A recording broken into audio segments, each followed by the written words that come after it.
세계 어디서나 낯선 타인에게 따뜻한 음식을 먼저 건네는 경우는 드물다. 밤중에 홀로 쓰러진 이방인을 발견하고는 망설임 없이 일으켜 세우고 말도 잘 통하지 않는데 정성껏 음식을 만들어 먹이는 이웃들. 대부분의 사회에서 개인의 삶은 타인의 무관심과 분리되어 존재하지만 한국은 조금 다른 듯하다. 어떤 외국인이든 한국 공동체에 발을 들이면 마치 보이지 않는 관심만과 도움, 체계 안에 들어서는 기분을 느낀다고 한다. 개인과 공동체가 끈끈하게 연결된 이 독특한 구조는 때로는 놀랍고 때로는 이해하기 어렵게 느껴질 정도이다. 이것은 단순한 친절을 넘어선 설명하기 힘든 한국만의 고유한 문화적 방식이다. 스스로를 고립시켰던 한 프랑스 연구자는 한국에서의 1년 동안 바로 이 이해할 수 없는 따뜻함과 마주하며 큰 충격을 받았다고 하는데 과연 그에게는 어떤 놀라운 변화가 찾아왔을까? 이 감동적인 여정을 끝까지 함께 해주시길 바란다. 안녕하세요. 제 이름은 루이입니다. 올해로 58살이 된 프랑스인이죠. 파리의 한 기록 보관소에서 30년 넘게 먼지 쌓인 서류와 씨름하며 오롯이 저만의 세계에 침잠해 살아왔어요. 타인과의 관계는 늘 저를 지치게 했고 그 소모적인 상호작용을 피해 스스로를 고독 전문가라 칭할 정도였습니다. 관계란 불필요하고 피곤한 것이라고만 여겼으니까요. 은퇴 후엔 그 고독을 더욱 완벽하게 즐길 작정이었건만 예상치 못하게 프랑스 한국 디지털 아카이브 공동 프로젝트에 참여하게 되면서 1년간 한국, 서울에 머물게 되었습니다. 솔직히 말해 한국이라는 나라, 그 문화에 대해 제가 가진 인상은 썩 좋지 않았어요. 개인의 영역을 존중하지 않는 과도한 친밀함, 불필요한 간섭과 참견. 제가 가장 질색하는 것들이 그들의 문화라고 익히 들어왔습니다. 내가 알기로 한국 문화는 지나치게 친밀함을 강요하고 개인사에 너무 쉽게 끼어드는 경향이 있다고 들었다. 이런 생각들이 머릿속을 떠나지 않았죠. 그래서 저는 최대한 사람들과의 접점을 피할 수 있는 곳을 찾아 서울 중심부에서 약간 벗어난 시간이 멈춘 듯한 낡은 빌라의 거처를 마련했습니다.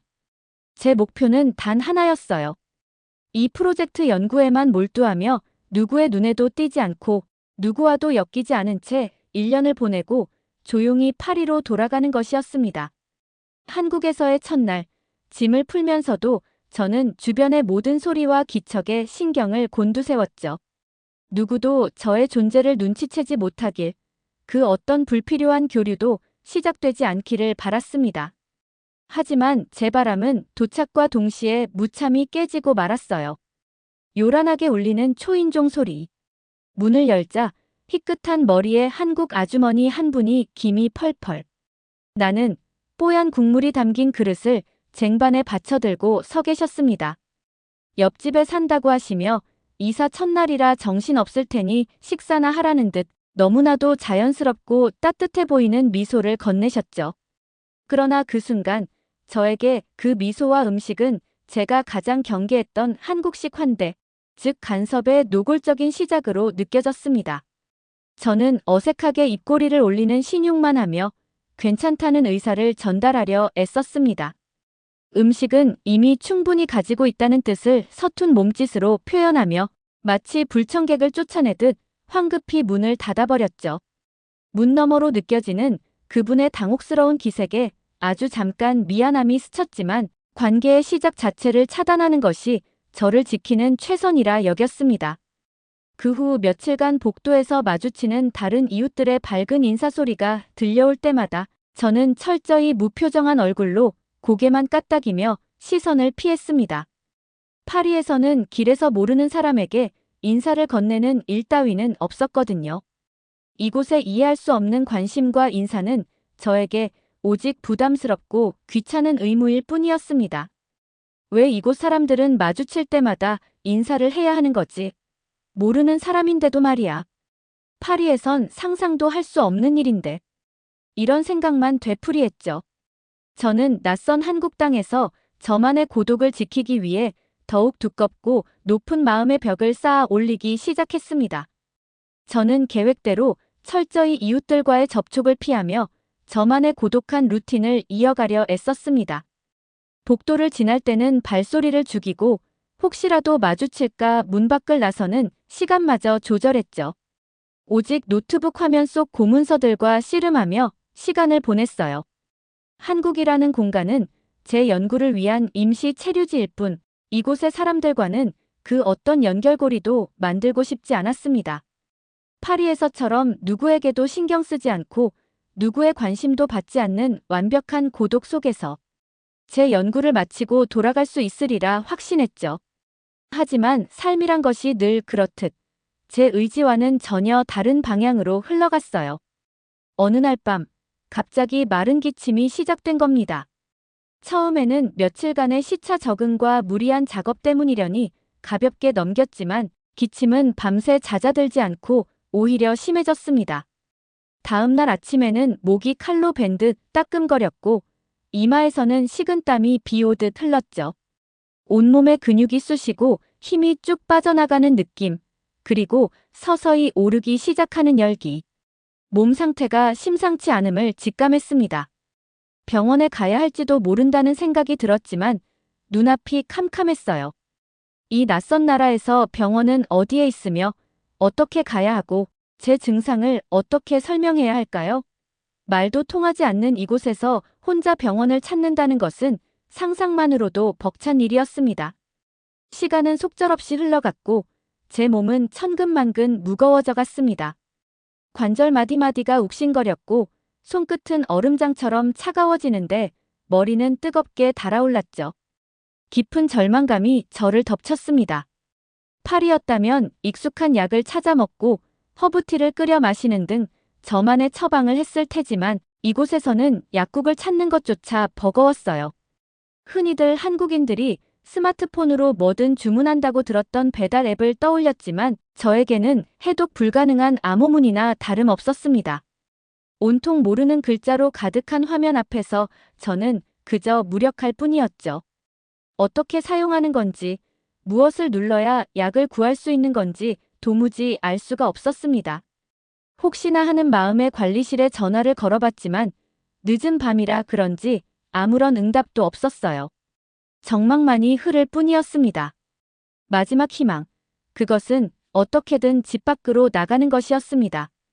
근처 편의점이라도 찾아 해열제를 구해야 한다는 절박함으로 저는 비틀거리는 몸을 간신히 일으켜 외투를 꿰입었습니다. 벽을 짚고 현관문을 열었지만 훅 끼쳐오는 차가운 복도 공기에 정신이 아득해지는 것을 느꼈죠. 계단을 내려가려 첫 발을 내딛는 순간 다리에 힘이 풀리며 몸이 앞으로 기울었고 저는 그대로 의식을 잃고 차디찬 복도 바닥에 쓰러져 버렸습니다. 낯선 땅, 싸늘한 공기 속에서 느껴지는 철저한 고립감. 그것은 제 평생 처음 느껴보는 종류의 지독한 공포였습니다. 몸이 바닥에 부딪히는 충격과 함께 의식이 멀어져 갔죠. 아무도 없는 텅 빈 공간에 홀로 남겨졌다는 생각만이 맴돌았습니다. 얼마나 시간이 흘렀을까요? 희미하게 들려오는 발걸음 소리, 익숙하면서도 낯선 문 열리는 소리, 그리고 누군가의 놀란 듯한 다급한 목소리에 저는 아주 천천히 눈을 떴습니다. 흐릿한 시야 속으로 들어온 것은 짙은 회색 코트를 입고 머리를 단정하게 묶은 옆집 아주머니였어요. 이사 오던 첫날, 제가 그토록 냉담하게 밀어냈던 따뜻한 음식을 들고 있던 바로 그분이었습니다. 저는 대답할 기력조차 없이 가쁜 숨을 몰아쉬며 몸을 떨었죠. 식은땀은 멈추지 않았고 손끝은 여전히 감각이 없을 정도로 차가웠습니다. 그런 저를 본 그분은 망설임 없이 다가와 제 팔을 단단히 붙잡고 일으켜 세우려 안간힘을 썼어요. 괜찮냐고 묻는 듯한 걱정스러운 눈빛과 어서 안으로 들어가야 한다는 듯한 다급한 몸짓이 느껴졌습니다. 그녀의 작은 체구에서 어떻게 그런 힘이 나오는지 온몸으로 저를 지탱하는 그분의 손길은 놀라울 정도로 강하고 따뜻했어요. 그 순간 저는 파리에서의 제 삶을 문득 떠올렸습니다. 지난 수십 년간 누군가가 이렇게 저의 무너진 몸을 붙잡아주고 진심으로 걱정해 준 적이 있었던가요? 아니요. 단 한 번도 없었죠. 저는 그녀의 부축을 받아 휘청거리며 겨우 제 집 현관문을 넘어섰습니다. 그녀는 저를 침대에 조심스럽게 눕히고는 잠시만 기다리라는 듯한 손짓을 하고 익숙한 듯 주방으로 향했어요. 곧 물 끓는 소리와 함께 냄비 달그락거리는 소리가 들려왔습니다. 심지어 작은 콧노래까지 흥얼거리며 저를 위해 무언가를 만드는 그녀의 뒷모습을 멍하니 바라보며 저는 제 안에 단단했던 무언가가 속절없이 무너져 내리는 것을 느꼈습니다. 가족도 친구도 아닌 말도 잘 통하지 않는 이방인에게 베푸는 이 조건 없는 친절 앞에서 저는 깊은 혼란에 빠졌죠. 잠시 후 그녀는 김이 모락모락 피어오르는 하얀 죽 한 그릇과 약 몇 알을 제 앞에 가져왔습니다. 많이 아파 보이니 이걸 먹고 약을 먹으라는 듯, 그리고 푹 쉬면 나아질 거라는 듯한 따뜻한 눈빛과 표정으로 저를 바라보았어요. 그녀의 한국어는 또렷했지만 저는 그 의미를 온전히 알아들을 수는 없었습니다. 하지만 말 속에 담긴 진심 어린 걱정과 따스함은 언어의 장벽을 넘어 고스란히 제 가슴에 와닿았죠. 그녀는 제 옆에 앉아 조용히 미소 지으며 무언가를 설명했습니다. 아마도 한국에서는 이웃끼리 이렇게 서로 돕는 것이 당연하다는, 외국인이라도 다르지 않다는, 서로 기대며 살아야 한다는 그런 내용이었을 겁니다.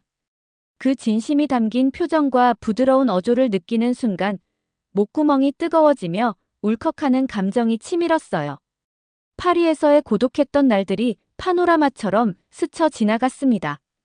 혼자 먹던 저녁, 혼자 가던 병원, 혼자 견뎌내던 감기. 스스로 선택했다고 믿었던 저의 고독한 삶. 그런데 지금 이 낯선 땅 한국에서 아무런 대가도 바라지 않고 저를 돌봐주는 사람이 눈앞에 있었습니다. 그녀가 내민 죽 한 그릇과 저를 붙잡아 일으켜 세웠던 그 손길의 온기가 제 삶에는 존재하지 않았던 어떤 근원적인 감정을 깊숙이 건드리고 있었죠. 그 밤 저를 일으켜 세워준 그녀는 제게 마치 구원의 천사처럼 느껴졌습니다. 이 순간을 평생 잊지 못할 것이라고 저는 속으로 되뇌었어요. 그녀는 아무런 이유 없이 진심을 건넨 저의 첫 번째 진짜 이웃이었습니다. 밤새도록 약 기운과 땀에 흠뻑 젖어 뒤척이다 잠이 들었고 다음 날 아침 따스한 햇살에 눈을 떴습니다. 머리는 여전히 묵직했고 온몸이 물먹은 솜처럼 축 처졌지만 전날 밤 경험한 그 낯설고도 따뜻한 온기 때문인지 마음 한구석은 이상하리만치 포근했죠. 그리고 놀랍게도 그날 이후 제 일상에는 아주 미세하지만 분명한 변화의 바람이 불기 시작했습니다. 여전히 서먹함과 어색함은 남아있었지만 복도를 지날 때 이웃과 눈이 마주치면 예전처럼 차갑게 외면하는 대신 희미하게나마 입꼬리를 올리며 서툰 미소를 지어 보일 수 있게 되었어요. 이웃들은 여전히 먼저 밝은 인사를 건네왔고 저는 어색하게 고개를 끄덕이며 그 인사에 화답했습니다. 아주 작은 변화였지만 제게는 큰 진전이었죠.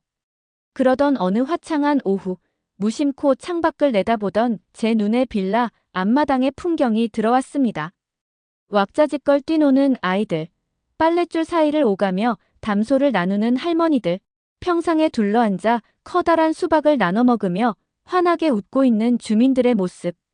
파리에서는 결코 본 적 없는, 너무나 생경하면서도 이상하게 눈부신 그 정겹고 활기찬 풍경에 저는 잠시 넋을 잃고 바라보았습니다. 그 순간 아주 오래전 기억 하나가 불쑥 떠올랐죠. 어린 시절 파리 외곽의 낡은 아파트에서 아버지가 옆집 사람에게 인사를 건넸지만 싸늘하게 외면당했던 그날의 기억. 그리고 마치 여긴 원래 이런 곳이란다 라고 말하는 듯 체념한 표정으로 제 어깨를 두드리던 아버지의 쓸쓸한 눈빛. 그 이후로 저는 이웃이라는 존재에 대한 기대를 접었고 타인에게 방해받지 않는 고독한 삶이 가장 이상적이라고 여기며 살아왔던 것입니다. 그런데 바로 그날 오후 제 방문 앞에 작은 과일 바구니 하나와 짧은 메모 한 장이 놓여 있는 것을 발견했습니다. 서툴지만 정성스러운 글씨로 쾌유를 빌어요. 라고 적힌 쪽지였어요. 누가 언제 두고 간 것일까요? 얼굴도 제대로 모르는 저에게 왜 이런 것을 주는 걸까요? 제가 쓰러졌던 것을 본 사람은 옆집 아주머니뿐이었는데 어떻게 다른 이유까지 이 사실을 알게 된 것일까요? 솔직히 처음에는 이런 불필요한 관심이 불편하고 낯설었으며 조금은 두렵기까지 했습니다. 파리에서는 도저히 상상할 수 없는 일이었기에 당황스러움이 앞섰죠. 하지만 쾌유를 빈다는 그 순수한 마음에 대해 다시 한번 생각해보자 갑자기 눈시울이 뜨거워지기 시작했습니다. 마치 괜찮아요? 아프지 마세요 라고 따뜻하게 말을 건네는 누군가의 목소리가 들리는 듯 했어요. 태어나 처음 받아보는 이웃의 따뜻한 시선은 마치 오랫동안 굳게 닫혀있던 제 마음의 문틈으로 조용히 스며들어와 당신은 혼자가 아니에요. 우리가 있잖아요. 라고 속삭이는 작은 위로처럼 느껴졌습니다. 그날 밤 책상 위에 놓인 과일 바구니를 물끄러미 바라보며 저는 깊은 생각에 잠겼습니다. 그리고 가방 깊숙이 넣어두었던 30년 넘게 꺼내보지 않았던 부모님과 어린 시절 저의 모습이 담긴 낡은 흑백 사진 한 장을 꺼내 벽에 붙였죠. 사진 속 어딘가 불안해 보이는 어린 저를 보며 저는 나지막이 자문했습니다. 나는 왜 늘 혼자였을까? 왜 스스로 외로움을 선택했다고 믿으며 살아왔을까? 그제야 저는 깨달았습니다. 혼자인 것을 선택한 것이 아니라 사실은 누군가에게 다가가는 방법도 그들의 따뜻함을 받아들이는 방법도 몰라서 그렇게밖에 살 수 없었다는 것을요. 스스로 쌓아올린 벽을 자유라 부르고 고독의 미학이라 위로했지만 그것은 실은 지독하게 깊고 차가운 외로움이었음을.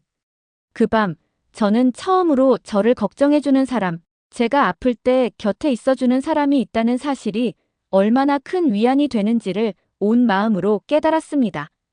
저를 향한 이웃들의 예상치 못한 따뜻한 마음에 저는 생전 처음으로 누군가에게 고마움이라는 감정을 느꼈고 그 마음을 어떻게든 표현하고 싶다는 강한 충동에 사로잡혔습니다. 하지만 수십 년간 스스로를 고립시키며 살아온 저에게 누군가에게 먼저 다가가는 것은 에베레스트를 오르는 것만큼이나 어렵고 서툰 일이었죠. 저는 며칠 동안 옆집 문 앞을 서성이며 문을 두드릴까 말까 수없이 망설였고 겨우 한 걸음 내디뎠다가 다시 돌아오기를 반복했습니다. 고작 몇 걸음 되지 않는 그 거리를 가는데 꼬박 이틀이라는 시간이 걸렸어요. 하지만 더 이상 머뭇거릴 수 없었습니다. 저는 동네 떡집에서 산 작은 떡 상자를 들고 서툰 한국어 필체로 진심으로 감사합니다 라는 짧은 메모를 적어 넣었습니다. 제 어설픈 말이 아닌 진심이 먼저 전달되기를 간절히 바라며 떨리는 손으로 옆집 문을 두드렸죠. 문이 열리고 저는 어색하게 떡 상자를 내밀며 최대한 감사하다는 표정을 지어 보였습니다.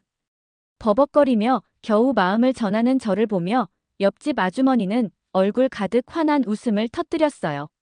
아이고, 이런 걸 뭘 또 준비했냐는 듯한 손짓과 함께 저를 안으로 이끌었습니다. 따뜻한 차 한 잔을 앞에 두고 그녀는 무언가 이야기를 시작했습니다. 프랑스 리옹이라는 지명이 들리는 것을 보니 아마 그곳에 혼자 사는 아들 걱정이 많다는 이야기인 듯 했어요. 제가 아파 누워있는 모습을 보니 타국에 있는 아들 생각이 나서 도저히 그냥 지나칠 수가 없었다는 솔직한 마음이 그녀의 표정과 눈빛에서 고스란히 전해졌습니다. 그 말 없는 진심에 저는 다시 한번 가슴이 뭉클해지는 것을 느꼈죠. 이것은 단순한 동정이나 친절이 아니었습니다. 멀리 있는 자식을 향한 어머니의 애틋한 그리움과 사랑이 낯선 이방인인 저를 통해 발현된 것이었어요. 그녀는 자신의 아들도 프랑스에서 저처럼 좋은 이웃을 만나 서로 의지하며 지내길 바란다는 듯 간절한 눈빛으로 저를 바라보았습니다. 저는 서툰 영어와 한국어를 섞어 그녀의 아들이 괜찮을 거라고, 당신 같은 좋은 사람을 그곳에서도 만날 수 있을 거라고 어설프게 위로의 말을 건넸습니다. 우리는 잠시 말없이 서로를 바라보며 따뜻한 미소를 나눴죠. 언어는 서툴렀지만 그 순간 우리의 마음은 분명 깊이 통하고 있었습니다. 이방인으로 왔지만 처음으로 누군가의 마음속에 제가 존재할 수 있다는 감격스러운 느낌. 작은 떡 상자 하나가 우리 사이에 보이지 않던 벽을 허물고 놀랍도록 가까운 사이로 만들어준 것입니다. 그날 이후 저는 조금씩 문 밖 세상에 대한 호기심을 갖기 시작했습니다. 이전에는 아무런 의미 없이 스쳐 지나갔던 복도와 빌라. 앞마당에는 이제 익숙한 이웃들의 얼굴과 그들의 일상이 보였죠. 인사를 건네고 제 안부를 묻는 듯한 이웃들 속에서 저 역시 작게 고개를 끄덕이고 어색하게나마 입꼬리를 올리며 그들의 풍경 속에 자연스럽게 스며들고 있는 저 자신을 발견했습니다. 그러던 어느 주말 아침, 옆집 아주머니가 조심스럽게 저를 불렀어요. 김장이라는 처음 들어보는 단어를 언급하며 빌라 앞마당에서 이웃들과 함께 김치를 담글 예정이라고 저도 와서 함께 하자는 초대의 손짓을 했습니다. 여전히 많은 사람이 모이는 자리는 부담스러웠지만 초대라는 말에 담긴 당신도 우리 중 한 사람이라는 따뜻한 의미를 거절할 수 없어 저는 용기를 내어 참여하기로 결심했죠. 마당에는 파란색 천막 아래 이웃들이 삼삼오오 모여 웃음꽃을 피우며 배추에 빨간 양념을 버무리고 있었고 아이들은 그 사이를 뛰어다니고 남자들은 한쪽에서 커다란 솥에 돼지고기를 삶고 있었습니다. 파리에서는 상상조차 할 수 없는 정겹고 활기찬 풍경이었어요. 처음에는 어색하게 쭈뼛거리는 저에게 이웃들은 너무나 자연스럽게 다가와 앞치마와 커다란 고무장갑을 건네며 김치 속 넣는 법을 몸짓으로 가르쳐 주었습니다. 엉성하고 더디기만 한 제 손길에도 누구 하나 타박하는 사람 없이 오히려 웃으며 다정하게 도와주었죠. 어느새 저는 그들과 함께 웃고 서툰 한국어로 웅얼거리며 어울려 일하고 있었습니다. 김장을 마친 후 모두 마당에 놓인 커다란 상에 둘러앉아 갓 담근 김치와 뜨끈한 수육, 밥을 함께 나누어 먹었습니다. 누군가가 제 접시에 놓아준 야들야들한 수육 한 점을 입에 넣으며 저는 입안 가득 퍼지는 풍성한 맛보다 더 진한 함께 있음에서 오는 충만함과 따스함을 느꼈습니다. 저는 잠시 젓가락을 내려놓고 주변 사람들을 둘러보았죠. 서로에게 음식을 권하고 아이의 입가를 닦아주고 정겹게 이야기를 나누는 모습들. 그 모든 것이 하나의 아름다운 그림처럼 느껴졌고 놀랍게도 그 그림 속에 저 자신이 너무나 자연스럽게 녹아들어 있었습니다. 파리가 아무리 화려한들 이런 온기는 없지. 저는 속으로 중얼거렸습니다.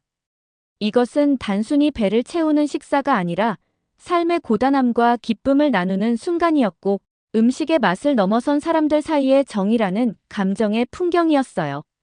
그 순간 저는 태어나 처음으로 타인과 함께 밥을 먹으며 뜨거운 눈물을 흘렸습니다. 그것은 슬픔의 눈물이 아닌 감사와 감격의 눈물이었죠.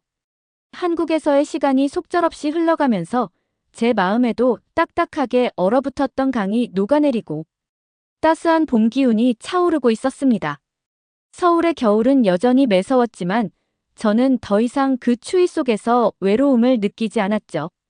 제 안에는 이전과는 확연히 다른 부드럽고 따뜻한 변화가 깊숙이 자리 잡고 있었습니다. 과거의 저라면 복도에서 이웃과 마주칠까 두려워 고개를 숙이거나 서둘러 현관문을 닫아 걸었겠지만 이제는 제가 먼저 안녕하세요라고 인사를 건네는 사람으로 변해 있었어요. 여전히 어눌한 발음이었지만 제 진심은 통하는 듯했고 동네 꼬마들은 저를 보면 장난기 가득한 얼굴로 봉주르 아저씨 하고 외치곤 했죠. 저는 웃으며 프랑스어로 화답하는 여유까지 생겼습니다. 그러던 어느 날 오후 저는 빌라 입구에서 재활용 쓰레기가 가득 담긴 봉투를 들고 힘겹게 계단을 오르는 할머니 한 분을 발견했습니다. 불과 몇 달 전에 저라면 모른 척 지나쳤을 테지만 이제 저는 망설임 없이 다가가 서툰 한국어로 도와드리겠다는 의사를 표현했죠. 깜짝 놀란 표정을 짓던 할머니는 이내 주름진 얼굴 가득 환한 미소를 지으며 고맙다는 듯 연신 고개를 끄덕이셨습니다. 그 모습을 지켜보던 옆집 아주머니가 제게 다가와 따뜻한 미소를 지으셨어요.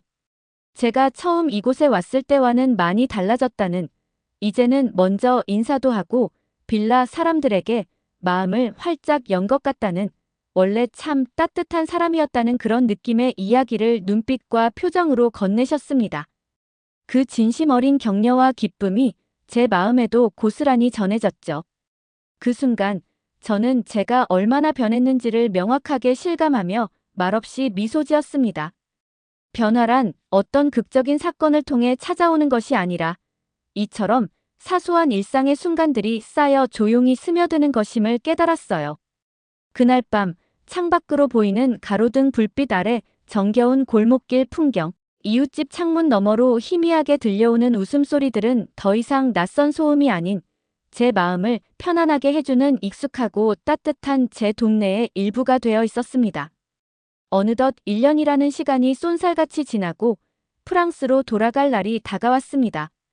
처음 한국 땅을 밟을 때 느꼈던 막막함과 경계심과는 정반대로 이제는 이곳을 떠나야 한다는 사실에 깊은 아쉬움과 슬픔이 밀려왔어요. 귀국 당일 아침, 이삿짐 센터 직원들과 함께 짐을 옮기느라 분주한 저를 돕기 위해 이웃들이 하나둘씩 모여들었습니다. 아이들까지 고사리 같은 손으로 제 작은 가방을 들어날랐죠. 애써 눈물을 참으려 애쓰는 제 앞에 옆집 아주머니가 다가왔습니다. 501호에 사는 간호사 이웃이 근무 때문에 직접 배웅하지 못해 미안해하며 대신 전해달라고 부탁했다는 말과 함께 잘 익은 귤한 상자를 건네주셨어요. 그리고 자신이 직접 담갔다는 따뜻한 유자차 한 병도 제 손에 쥐어주셨습니다.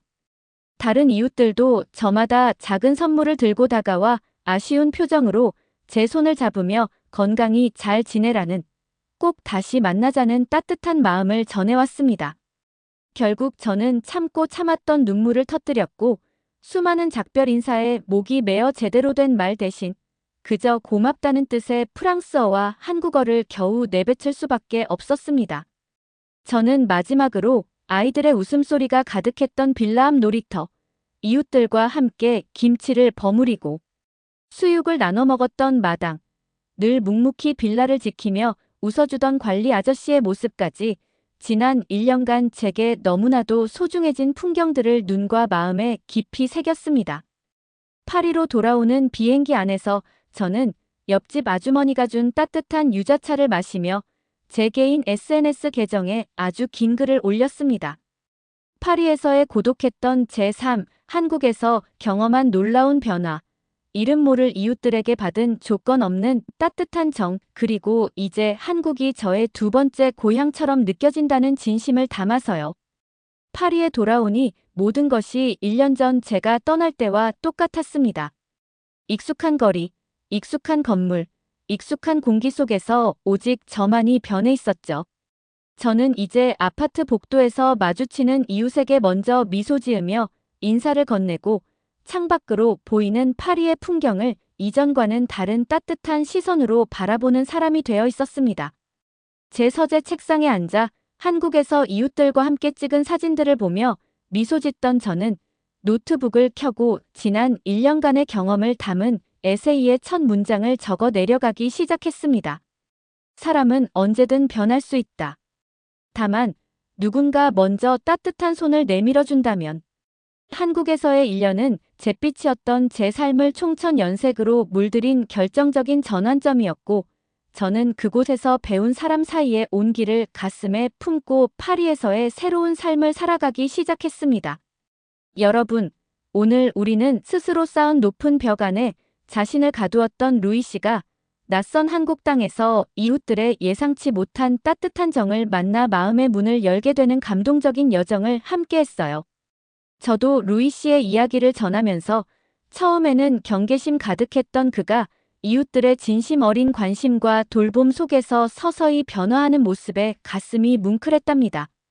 특히 아플 때 기꺼이 손을 내밀어준 옆집 아주머니와 김장이라는 정겨운 풍경 속에서 함께 웃고 음식을 나누던 모습은 사람 사이의 온기가 얼마나 소중한지 다시금 깨닫게 해주었어요. 이처럼 마음 따뜻해지는 이야기를 함께 나눠주신 시청자 여러분께 진심으로 감사드려요. 앞으로도 저희 채널은 여러분의 마음에 잔잔한 감동과 위로를 전하는 이야기들로 찾아뵐 것을 약속드릴게요. 다음 이야기도 놓치지 않도록 구독과 좋아요, 그리고 알림 설정 꼭 부탁드려요. 여러분의 따뜻한 응원이 저희에게는 가장 큰 힘이 된답니다.